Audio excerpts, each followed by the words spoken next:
वेङ्कटाद्रिसमं स्थानं ब्रह्माण्डे नास्ति किञ्चन वेङ्कटेशसमो देवो न भूतो न भविष्यति. ओं नमो वेङ्कटेशाय.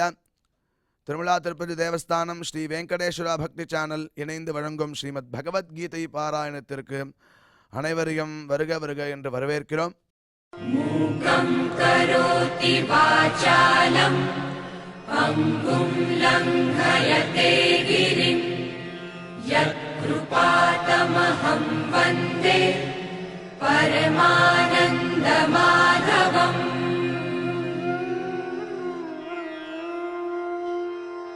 करारविन्देन पदारविन्दम् मुखारविन्दे विनिवेशयन्तम् वटस्य पत्रस्य पुटे शयानम् बालं मुकुन्दम् मनसा स्मरामि.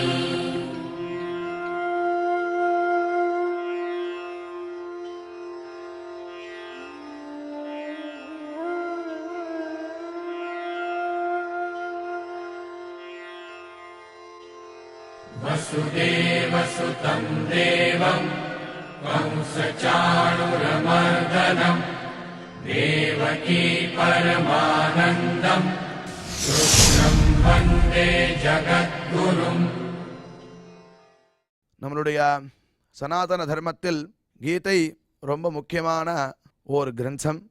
அதனுடைய மகாத்மியத்தில் கீதாத்யயன சீலஸ்ய பிராணாயாம பரஸ்ய ச நைவ சந்தகி பாபானி பூர்வஜன்ம கிருதானிச்சா அப்படின்னு மகாத்மியத்தில் சொல்லப்பட்டிருக்கு. கீதையை எவன் ஒருவன் அத்தியனம் செய்துட்டா இருக்கானோ அது ஒன்று இல்லாமல் பிராணாயாம பரஸ்யச்ச பிராணாயாமம் எவன் ஒருவன் செய்து கொண்டே இருக்கிறானோ நைவ சந்தகி பாப்பானி பூர்வஜன்ம கிருதானிச்சா அவனுக்கு பாபமானது போகிறது அப்படின்னு மகாத்மியத்தில் சொல்லப்பட்டிருக்கிறது.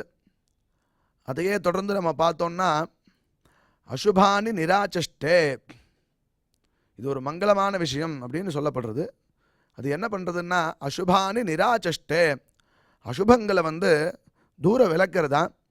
தனோதி சுபசந்ததிம் தனோதி வளர்க்கிறதா.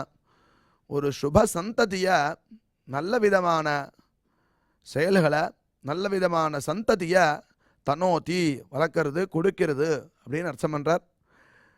எதிரானா ஸ்மிருதி மாத்திரேன யத் பும்சாம் பிரம்மா தன் தத் மங்களம் விதுஹு அதே மங்களம் அப்படின்னு சொல்கிறார். ஸ்மிருதி மாத்திரேன யத் பும்சாம் அதை ஸ்மரிச்சாலே போதுமா முன்னாடி சொன்ன சுபசந்ததியை தரும்.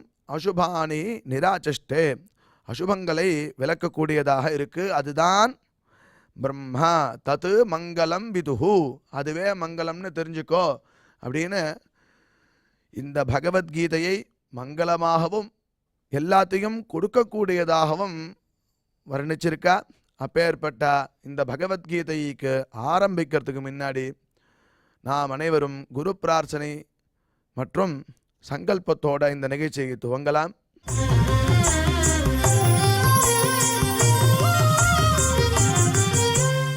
ஸ்ரீ குரு பிரார்த்தனா.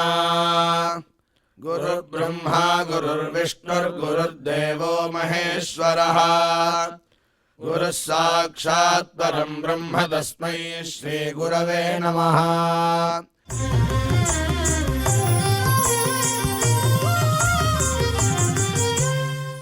श्रीनिवास प्रार्थना. नमः क्षीराब्धिनाजाय वैकुण्ठाचलवासिने मुकुन्दाय नमो नित्यम् आनन्दाय नमो नमः.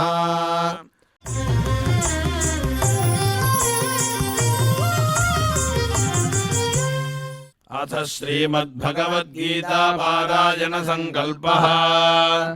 श्रीमदादिवराह क्षेत्रे विराजमानस्य अखिलाण्डकोटि ब्रह्माण्ड नायकस्य श्री पद्मावती जानेः भगवतः श्री वेंकटेश्वर स्वामिनः दिव्य सन्निधौ जगद्गुरोः श्रीकृष्ण परमात्मनः अनुग्रहेण समस्त प्रपंचस्य विशेषतः भारतदेशस्य उत्तरोत्तर शुभसंवत्समृद्ध्यर्थं श्रीमद्भारतदेशगत तपस्विजन तपोबलवृद्धिद्वारा समस्तस्यापि मानवसमाजस्य सर्वारिष्टपरिहारार्थम् एतद्देशवासिनां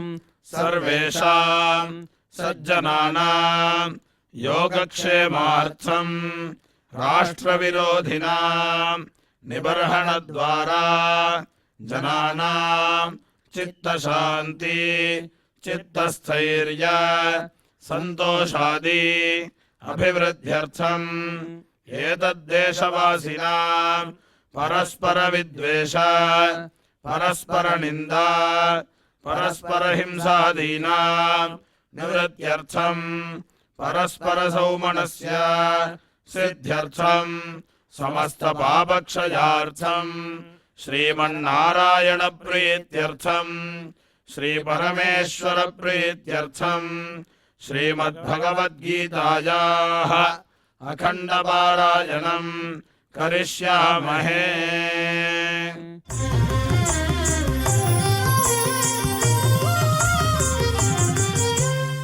श्रीगीता प्रार्थना श्रीवत्साङ्गं महोरस्कं वनमाला विराजितं शङ्खचक्रधरं देवं कृष्णं वन्दे जगद्गुरुम्।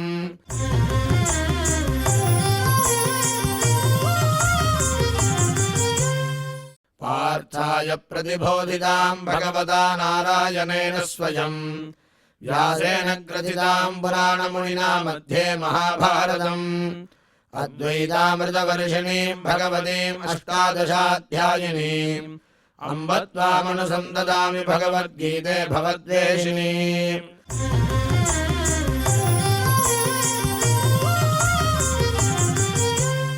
श्रीवेदव्यास प्रार्थना व्यासं वसिष्ठनप्तारं शक्तेः पौत्रमकल्मषम् पराशरात्मजं वन्दे सुखदातं तपोनिधिम्। यत्र योगेश्वर कृष्णो यत्र पार्थो धनुर्धरः तत्र श्रीर्विजयो भूतिर्ध्रुवाणि धर्मधर्ममा।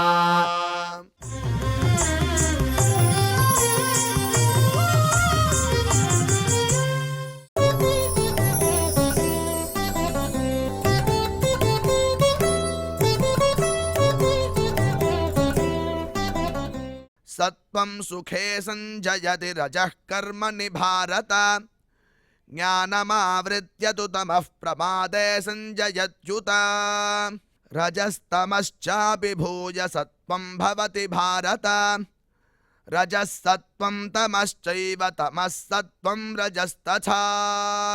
இப்பொழுது பிரம்மஸ்ரீ டாக்டர் ஊவே அனந்த பத்மநாபாச்சாரியார் அவர்கள் பகவத்கீதை ஸ்லோகங்களுக்கு அர்த்தத்தை விவரிப்பார். அதை கேட்டு மனதில் வாங்கிக் கொள்வோம்.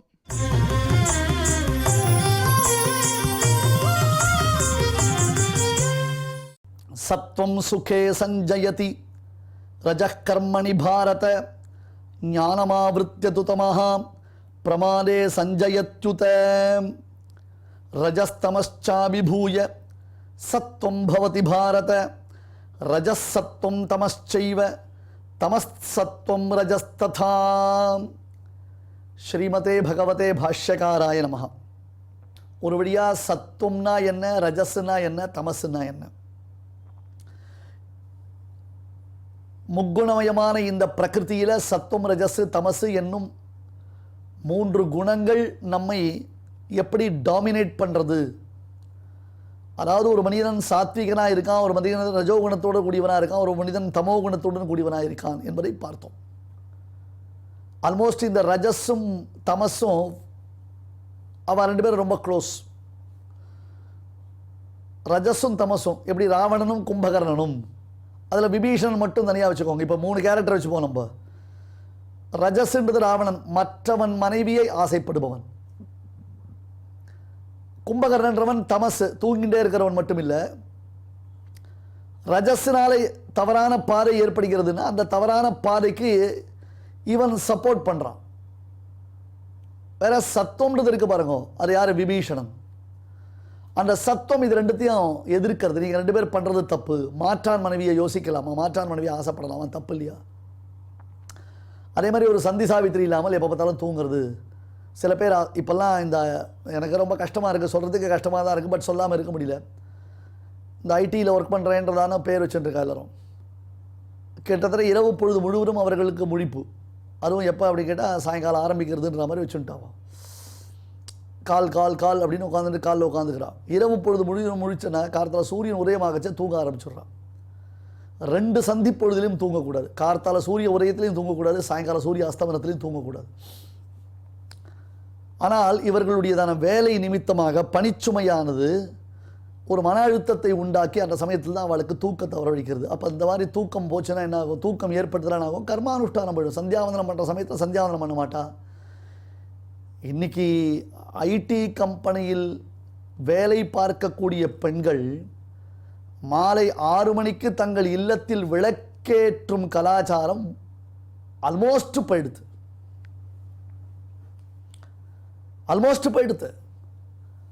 மாலை 6 மணிக்கு தங்களுடைய இல்லத்திற்கு வந்து, அது 6 மணின்றது சில சமயம் 7 மணி ஆகலாம். சொல்கிறேன், ஒரு எக்ஸாம்பிளுக்கு சொல்கிறேன். பகவத் சன்னதியில் ஒரு விளக்கேற்றி வழிபடுவது என்பதே போயிடுது. நான் இப்படி தான் சொல்கிறேன். எஜுகேஷன்ற பெயர்லையும் அந்த எஜுகேஷன்னாலே ஏற்படக்கூடிய உத்தியோகம்ன்றதான பெயர்லையும் நாம் எல்லோரும் என்ன செய்கிறோம்? நாம் செய்ய வேண்டிய கர்மாக்களை சுலபமாக புறக்கணித்து கொண்டிருக்கிறோம். இன்னும் எவ்வளோ நாளைக்கு இதை இழுத்து பிடிச்சிட்டு இருக்க முடியும்னு தெரியல. இப்படியெல்லாம் நம்முடைய முன்னோர்கள் செய்தார்கள் என்று இதற்கு முன்பாக ரிஷிகள் செய்ததை நாம் சுட்டிக்காட்டி கொண்டு இப்பொழுது செய்யாமல் இருப்பதை போல இந்த தலைமுறையில் செய்யக்கூடிய காரியங்கள் அடுத்த தலைமுறையினருக்கு சுட்டிக்காட்டக்கூடியதாக இருக்குமே தவிர்த்து அனுஷ்டிக்கக்கூடியதாக இருக்காது. அதை சும்மாவா காமிக்கலாம். எங்கள் அப்பா பார் சந்தியானம் பண்ணி ஒரு ஃபோட்டோ வச்சுருக்கார், எங்கள் அப்பா பெருமாள் திருவாராதனம் பண்ணி ஒரு ஃபோட்டோ வச்சுருக்கார், இன்ஃபேக்ட் எங்கள் அப்பா நெத்திக்கிட்டுன்னு ஒரு ஃபோட்டோ இருக்குது பார் அப்படின்னு இப்போ காமிக்கலாம்னா இவன் நெத்திக்கிட்டுக்கிறதுல சந்தியாவந்தனம் பண்ணுறதுல திருவாராதனம் பண்ணுறதுக்கு வாய்ப்பே இல்லைன்றது தெரியறது. சத்வாதி குணங்கள் ஜீவனை எப்படி சம்சாரி ஆக்கிறது? ஐயா, சத்துவகுணமாக இருந்தால் மட்டும் அவனுக்கு மேற்கொண்டு சம்சாரம் தானே. ரஜோகுணம் தமோகுணம் வந்து தவறான பாதை. அது என்னன்றால் சம்சாரம் தானே. அது சுகமான சம்சாரமாக இருந்தாலும் துக்கமான சம்சாரமாக இருந்தானே. ப்ராப்ளம் தானே. சத்வம் சுகே சஞ்சயதி ரஜ கர்மணி பாரத ஞானம் ஆவருத்தியது தமஹ பிரமாதே சஞ்சயத்யுத. ஹே பாரத, சத்வம் சுகே சஞ்சயதி. சத்வம்ன்றது சுகத்தில் பற்றுதலை உண்டாக்க வேண்டும். அவனுக்கு சுகப்படணும். மக்கள் எதுக்கு ஆசைப்படுறா? சுகத்துக்கு தான் ஆசைப்படுறா எல்லாரும். ரஜோகுணம் கர்மணி சஞ்சயதி. கர்மணி அப்படி கேட்ட அர்த்தம் கர்மாவில் பற்றுதலை உண்டாக்குகிறது ரஜஸ். தமசோ ஞானமே தலையெடுக்க ஒட்டாதபடி நம்ம ஞானத்தை மழுங்கடிக்கிறது சுவாமி.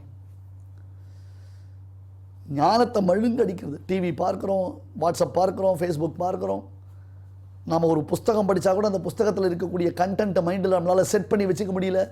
நாம் படித்தது சரிதானா இல்லையா அப்படின்னு கூட நம்முடைய ஞானம் நமக்கு பிரகாசிக்கல. அந்த ஞானம் அப்படியே மழுங்கடிச்சு கிடைக்கிறது. சத்துவம் ஜீவனை கட்டுறது அப்படி கேட்டால், சத்துவம் ஜீவனை கட்டுறதுக்கு தாத்பரியம்னா சத்துவம் சுகங்களை கொடுத்து அவனுக்கு ஒரு ஆனந்தத்தை உண்டாக்கும். சுகம் அனுபவிக்க ஆரம்பிச்சுட்டான்னா அப்புறம் அவன் ஏன் சுவாமி கவலைப்பட போகிறான்? நான் சௌக்கியமாக இருக்கேனே, எனக்கு என்ன குறைவு? பெருமாள் என்ன குறைவு வச்சுருக்கார்? ஒரு குறைவு வச்சுருக்கல. அது பகவத் விஷயத்தில் ஏற்பட்ட ருச்சியினால் மற்ற விஷயங்களில் வைராக்கியத்துக்கு உபயோகமாக இருந்தால் பரவாயில்ல. பட் நீ சர்வாத்மா அதை மறந்துவிட்டு நான் ஜாலியாக இருக்கேன், மந்த்லி டர்ன் ஓவர் எனக்கு 4 to 5 lakhs வருது, அது தவிர என்னுடைய ஃபேமிலியில் 2-3 பேர் ஏர்னிங் மெம்பர்ஸ் இருக்கோம், நாங்கள்லாம் இன்னும் 4 தலைமுறைக்கு சொத்து சேர்த்து வச்சுருக்கோம், ஒன்றும் ப்ராப்ளம் இல்லை. இந்த 4 தலைமுறைக்கு சொத்து சேர்த்து வச்சுருக்கோன்னா சொத்துடைய லிமிட்டேஷன்ஸ் என்ன? இப்போ ஒருவனுடைய தகப்பனார் அந்த காலத்தில் மாதம் 5000 ரூபாய் சம்பளத்தில் அவர் உத்தியோகம் பண்ணார், ஒரு வீடு வாங்கினார், அந்த வீடை தன்னுடைய பிள்ளைக்கு கொடுத்தார். ரைட்டா? சரியா போச்சா? இப்போ அவர் ஒரு தலைமுறைக்கு சொத்து சேர்த்து வச்சுருக்காருன்னு வச்சுப்போம்.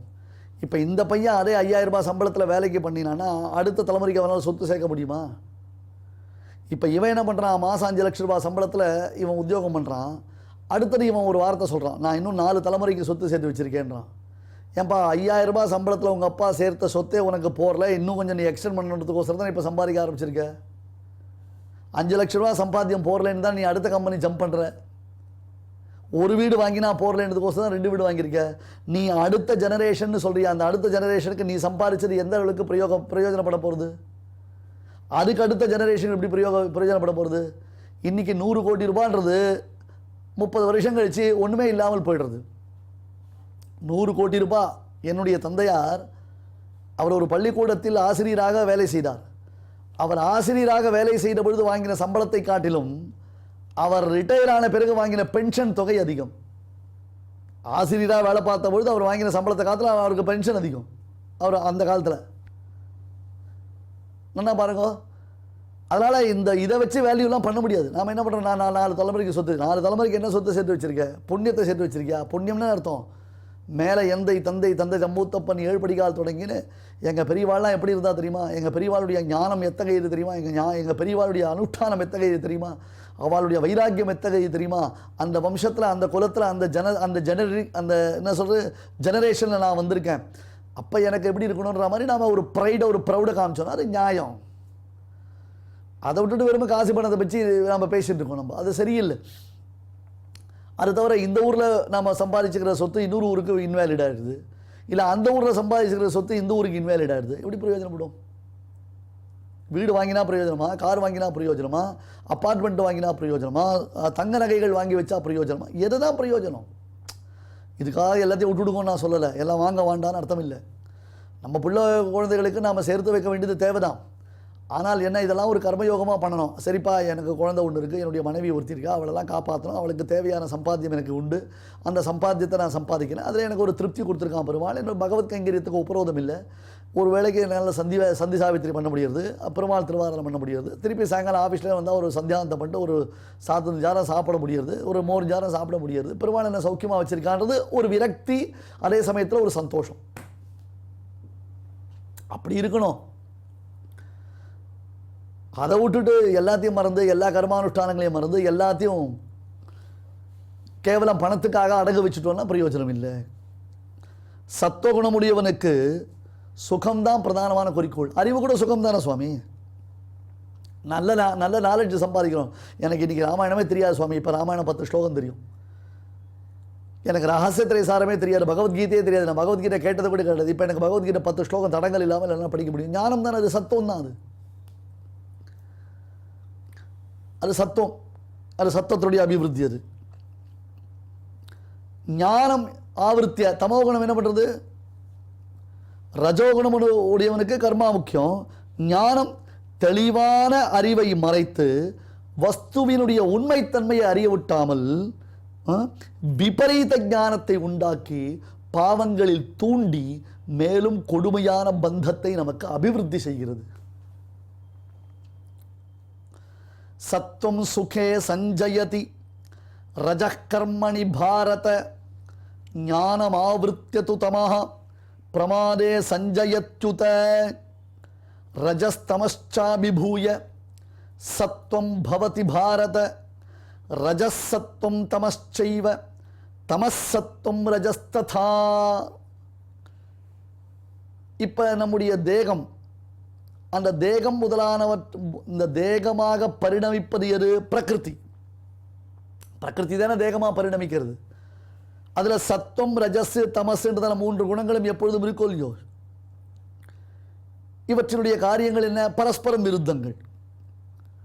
ஒன்றினுடைய காரியம் தெளிவான ஞானம், ஒன்றினுடைய காரியம் விபரீதமான ஞானம், ஒன்றினுடைய செயல் சுகம், மற்றொன்றுடைய செயல் துக்கம். இப்படி ஒன்றுக்கொன்று முரண்பட்டு இருக்கே சுவாமி, இது எப்படி ஒன்றா சமயத்தில் இருக்கும்? அதான் கேள்வி. சத்துவம் ரஜஸ் தமசு எல்லாம் தேகத்தில் இருக்குன்னு சொல்றீங்க. அப்படின்னா சத்துவம் இருந்தால் ரஜஸ் தமசு இருக்குமா அப்படின்னு கேள்வி வருது. ஒன்றினுடைய காரியம் சுகம், மற்றொன்றுடைய காரியம் துக்கம். ஒன்றுடைய காரியம் ஞானம், மற்றொன்றுடைய காரியம் ஞானத்தை மூடுறது. இரண்டும் எப்படி ஒரே சமயத்தில் இருக்க முடியும்? இருக்க முடியாது. மைசூர் பாக்கு எப்படி இருக்கும்? தித்திப்பாக இருக்கும். மைசூர் பாக்கு தித்திப்பாக இருக்கும். ஊறுகாய் எப்படி? காரமாக இருக்கும். ஊறுகாய் நல்ல காரம் மிளகா பொடி போட்டு வச்சுருக்கு. இப்போ மிளகா பொடியும் மைசூர் பாக்கும் ஒன்றா எப்படி மிக்ஸ் ஆகும்? அப்போ மைசூர் பாக்கு தித்திப்புன்னு சொல்கிறதா, இல்லை மைசூர் பாக்கு ஊறுகான்னு சொல்கிறதா, இல்லைனா ஊறுகாய் மைசூர் பாக்குன்னு சொல்கிறதா, இல்லை ஊறுகாய் தித்திக்குன்னு சொல்கிறதா, காரம்னு சொல்கிறதா, எப்படி சொல்கிறது? கேள்வி வருதோ இல்லையோ? அந்த கேள்விக்கு பதில் சொல்கிறார். ரஜஸ்தமச்சாபிபூய சத்வம் பவதி பாரத, ரஜசத்வம் தமச்சைவ தமசத்வம் ரஜஸ்ததா. ஏ பாரத, சத்வம் இந்த சத்வகுணமானது ரஜஸ்தமஹா ரஜோகுணத்தையும் தமோகுணத்தையும் அபிபூய பவதி. கவனிக்கணும், இந்த 3 இருக்கோ இல்லையோ, 3ல் ஒரு குணமானது டாமினேட் பண்ணும், மற்ற 2 குணத்தை அடக்கும். இதான் விஷயம். இப்போ இன்றைக்கி பகவத்கீதை சாயங்காலம் 6:30 மணிக்கு நம்ம சந்தியாந்தம் பண்ணிட்டு 6 மணிக்கு உட்காடுறோம். இன்றைக்கி பகவத்கீதை கேட்கணும்னு ஃபுல் ஆஃப் கான்ஃபிடன்ஸில் ஃபுல் ஆஃப் இன்ட்ரெஸ்ட்டில் உட்காந்து நம்ம கேட்குறோம். அப்படின்னா அர்த்தம், இன்றைக்கி நம்முடைய சத்துவ குணம் அதிகமாக இருக்குது. இப்போ இந்த டயத்தில் இன்றைக்கி உட்கார்ந்து பகவத்கீதை கேட்கக்கூடிய நமக்கு இந்த சமயம் சத்துவகுணம் அதிகமாக இருக்குது. நேற்று அட என்னப்பா 14வது அத்தியாயத்தை அவர் பாட்டுக்கு இழுத்துன்னு இருக்கார். அவர் என்ன பாட்டுக்கு 25 நிமிஷம் அது பாட்டுக்கு என்னமோ சொல்லிகிட்டே இருக்கார். அவர் டெய்லி தான் கேட்குறோம், ஒரு நாள்லாம் மிஸ் ஆனால் ஒன்றும் பெரிய விஷயம் இல்லை. இன்றைக்கி அங்கே புதுசாக தெருக்கோடியில் ஒரு ஹோட்டல் திறந்துருக்கேன்னா அந்த ஹோட்டலில் எதுவும் புதுசாக டிஷ் போட்டிருக்காளாம், போய் சாப்பிட்டு வரலாம் அப்படின்னு கிளம்பி போயிடுவார்.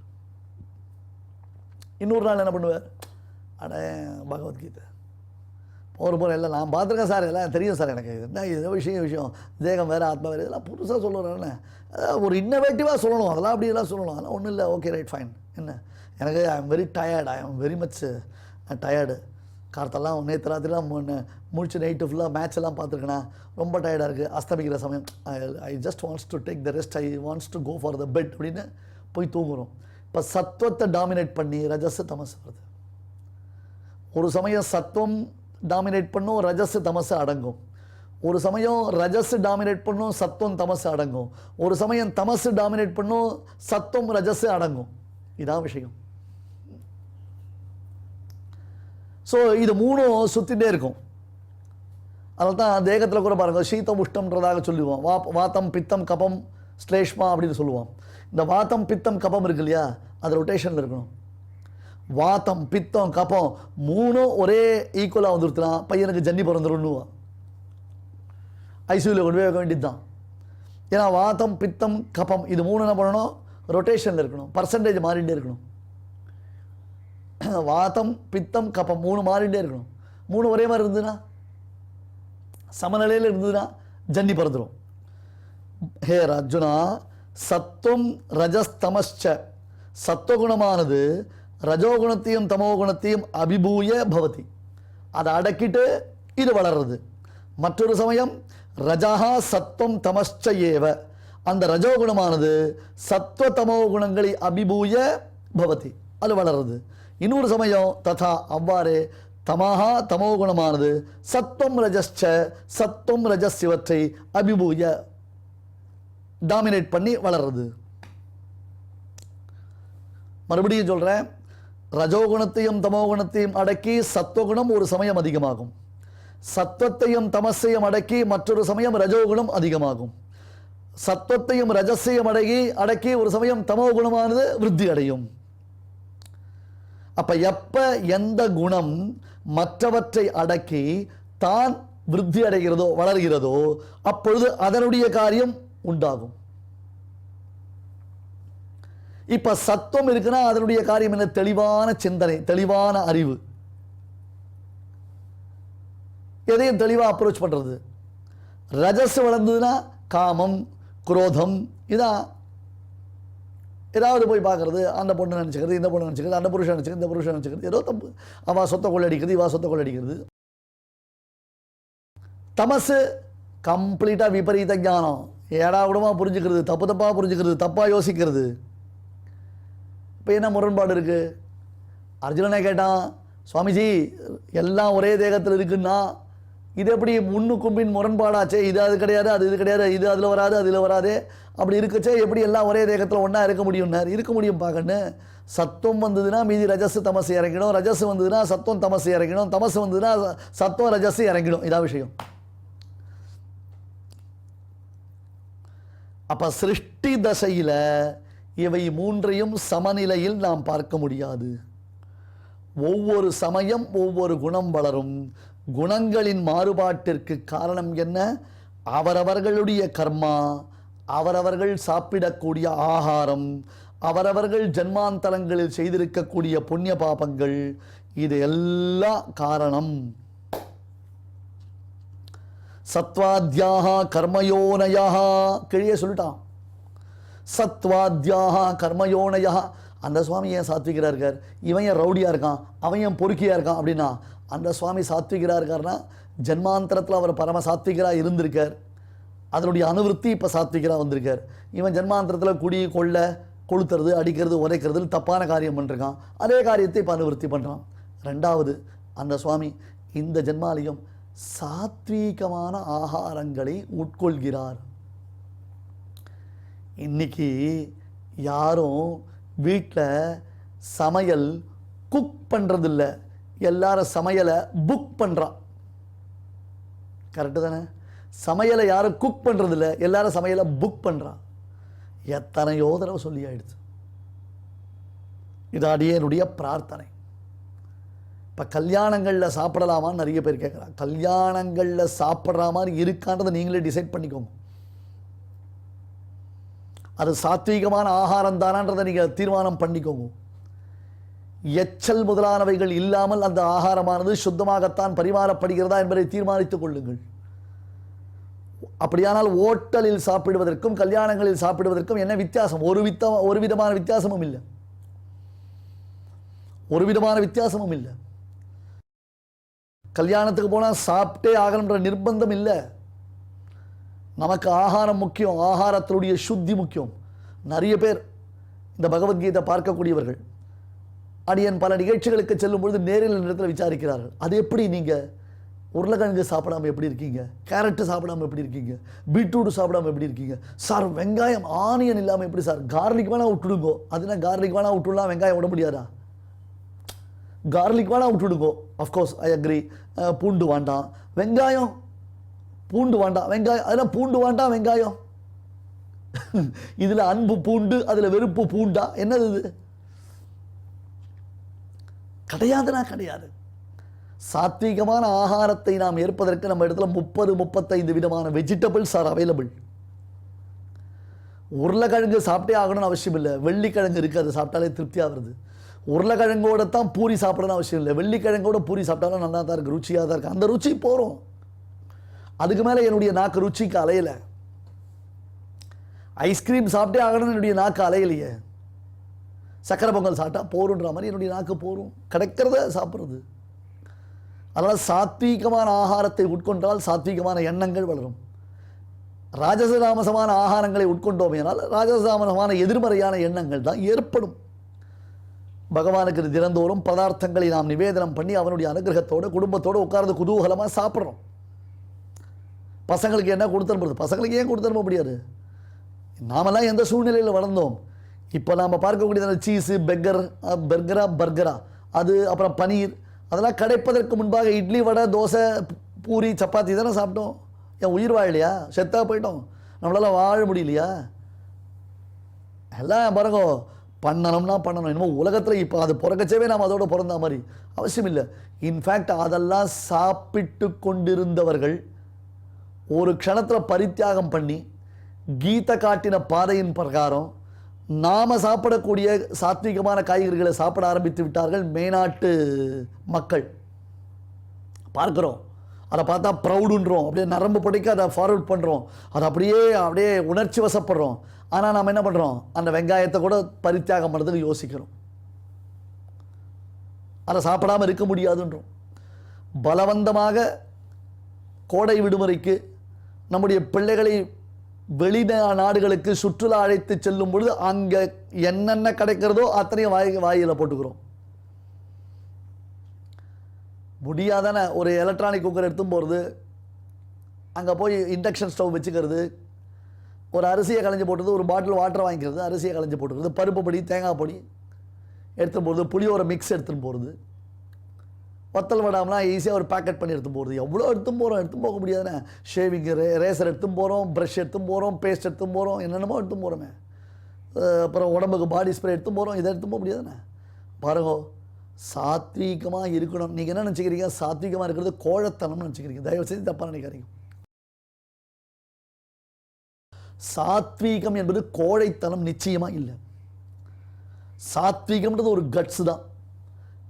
சாத்வீகம்ன்றது காரியத்தை சாதிக்கிறதுல கண்ணும் கருத்துமா இருக்கிறது தான். சாத்வீகனால் நிச்சயமா அவனுடைய டார்கெட்டை அச்சீவ் பண்ண முடியும். பட் வேறாஸ் நாம தப்பா புரிஞ்சுக்கணும். சாத்வீகம்னா கோழைத்தனம், பேடித்தனம், கையாலாகாத்தனம், நம்மளால எந்த காரியத்தையும் சாதிக்க முடியாது. ரஜஸ் தமஸ் இருந்தால் தான் நம்ம ஒரு பில்டப் கொடுத்தாதான், நம்ம ஒரு ஆக்ரோஷமாக பார்த்தாதான் அவன் நம்மளை பார்த்து 4 பேர் பயப்படுவா, நமக்கு ஒரு கெத்து, நமக்கு ஒரு பெரிய பெருமை வரும் அப்படின்னு நினைச்சிட்டு நம்முடைய காரியங்களை நாம் கெடுத்து கொண்டிருக்கிறோம். அதிகமான உணர்ச்சி வசப்பட்டுதலுக்கு ஆளாகி கொண்டிருக்கிறோம்.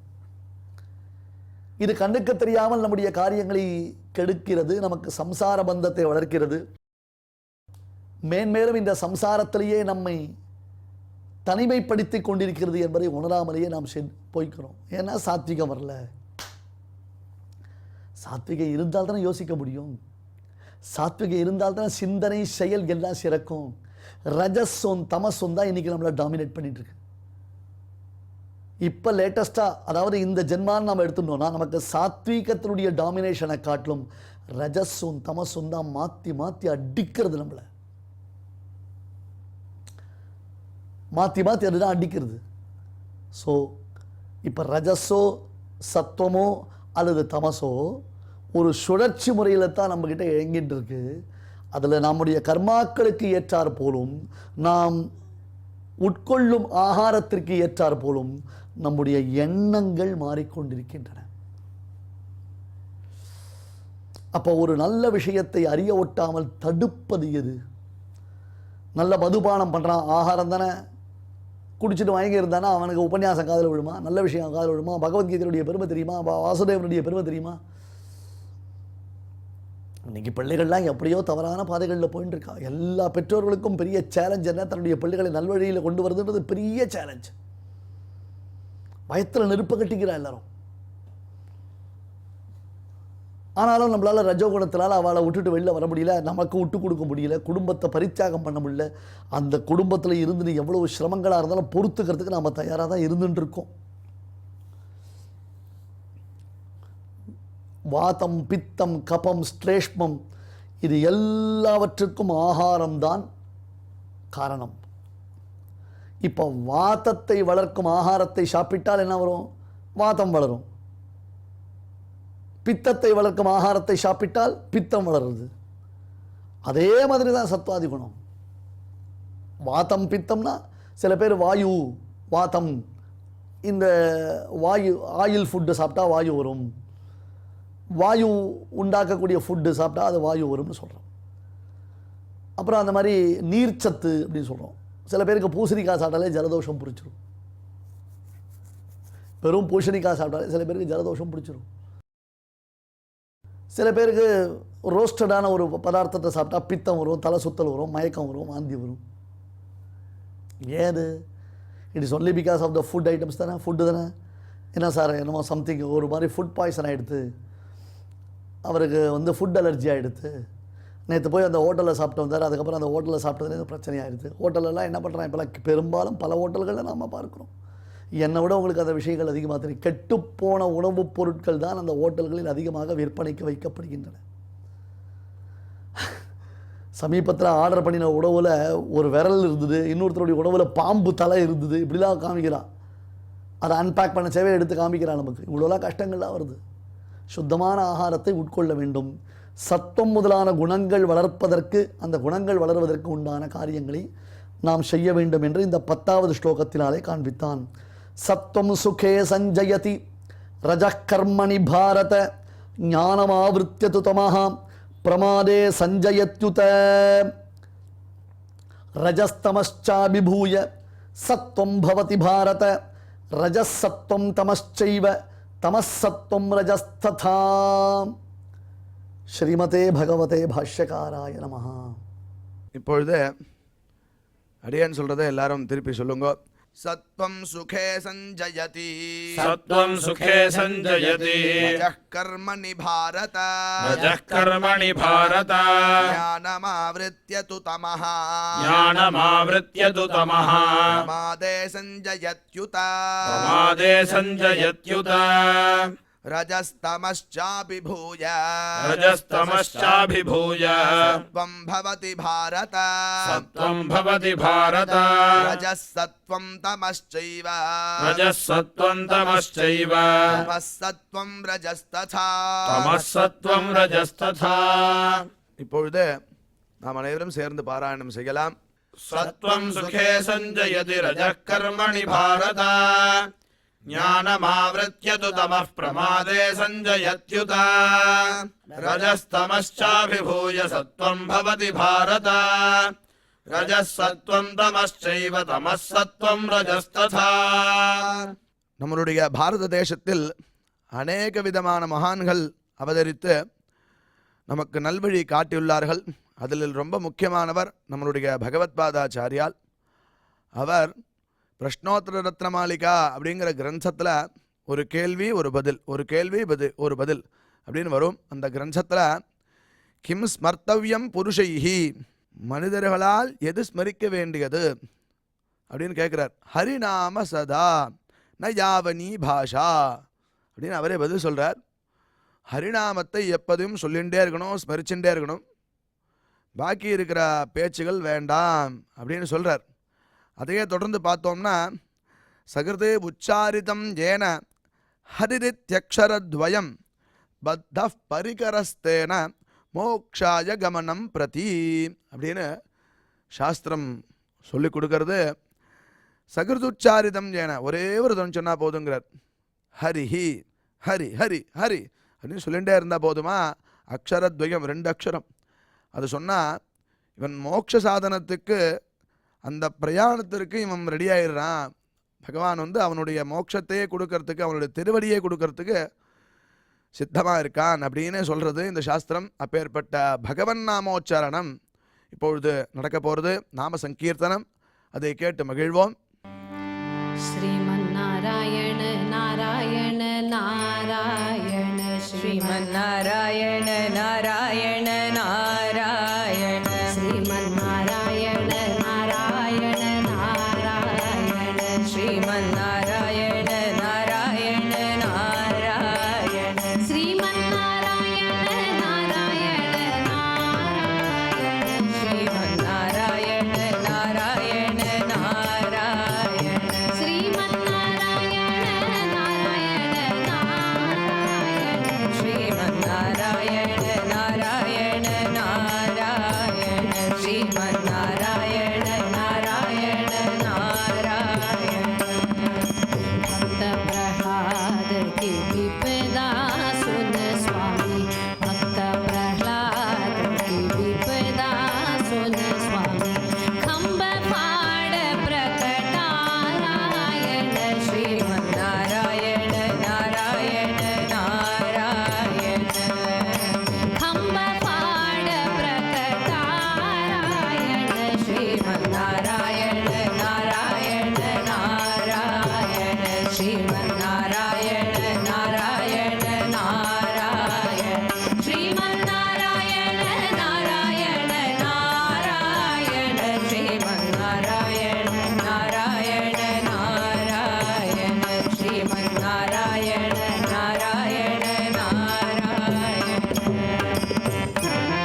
இந்த நிகழ்ச்சியில் இதுவரை நாம் செய்த பாராயணத்தில் ஏதேனும் அக்ஷர தோஷம் ஏற்படுத்தியிருந்தால் அதை நிவர்த்திக்கும் பொருட்டு பகவானிடம் க்ஷமா பிரார்த்தனை செய்வோம்.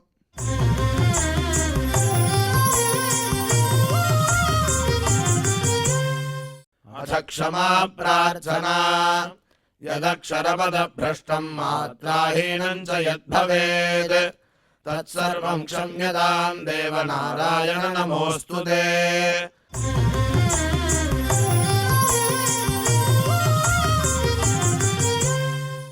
अथ भगवत्समर्पणम् कायेन वाचा मनसेन्द्रियैर्वा बुद्ध्यात्मना वा प्रकृते स्वभावात् करोमि यद्यत् सकलं परस्मै नारायणायेति समर्पयामि।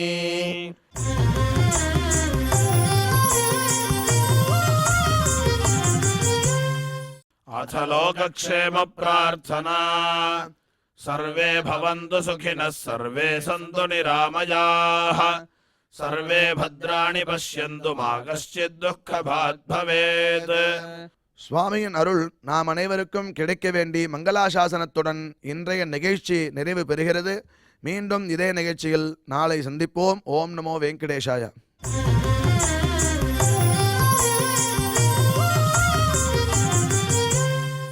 अथ मङ्गलम् श्रियः कान्ताय कल्याणनिधये निधयेऽर्थिनाम् श्रीवेङ्कटनिवासाय श्रीनिवासाय मङ्गलम्।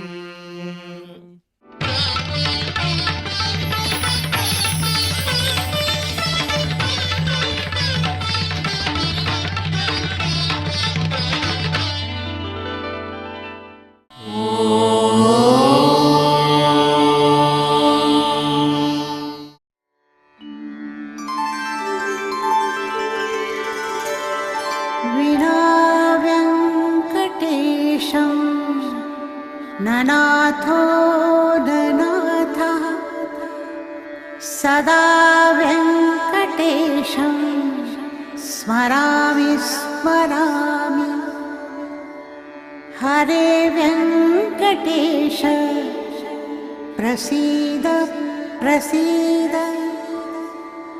प्रियं वेङ्कटेश प्रयच्छ प्रयच्छ।